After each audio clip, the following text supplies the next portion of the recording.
Well, for more analysis, we can now talk to a guest who's in. Nader Habibi joins us from Boston. He is a professor of practice at the economics of Middle East at Brandeis University. Thank you very much for taking the time to talk to us. Can I ask you then, which countries do you think President Trump means?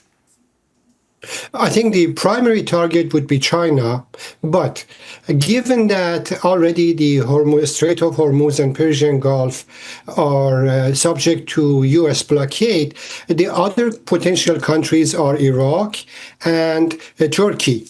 We saw yesterday or early morning today that already UAE voluntarily announced almost a complete embargo of economic relations with Iran. So the primary targets would be China, followed by Iraq and Turkey, perhaps. And also, I'm intrigued, does this have any link, do you think, with UAE's recent announcement?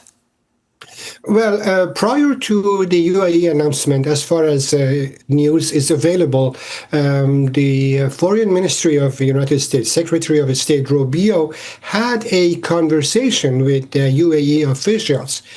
And I think the U.S. strongly encouraged or induced the UAE to take this initiative, in my opinion.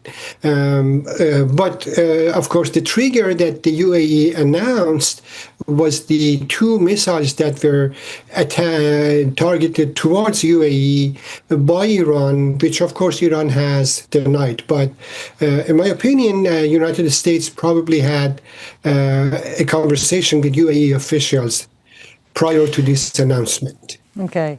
And in terms of some of the messages, the warnings that Trump has just issued in his Truth Social post, how realistically do you think he can enforce this? Well, he can target the financial institutions that provide services to the independent teapot refineries. Those are the refineries that are the last group that were purchasing Iranian oil.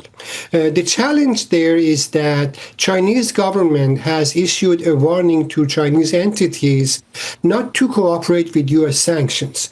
So given that there are trade negotiations between the United States and China, it's interesting to see how China would react if in the next few days, United States announces specific targets, specific institutions that cooperate with those teapot refineries. So that's one challenge. As far as the ground trade that Iran has with Turkey, ground borders with Iraq, with Central Asia, enforcement of that for United States would be difficult. Its only venue for achieving full enforcement of sanctions in those borders is the cooperation of the respective governments. So that would be a challenge in Iraq because there are various pro-Iranian groups that would prevent that from fully being enforced. And also the border between Iran and Iraq allows for considerable informal trade. This means that there would be some flow of trade continuing and going on, but obviously if U.S. increases the pressure, that flow would diminish. Not being completely stopped, but it will diminish.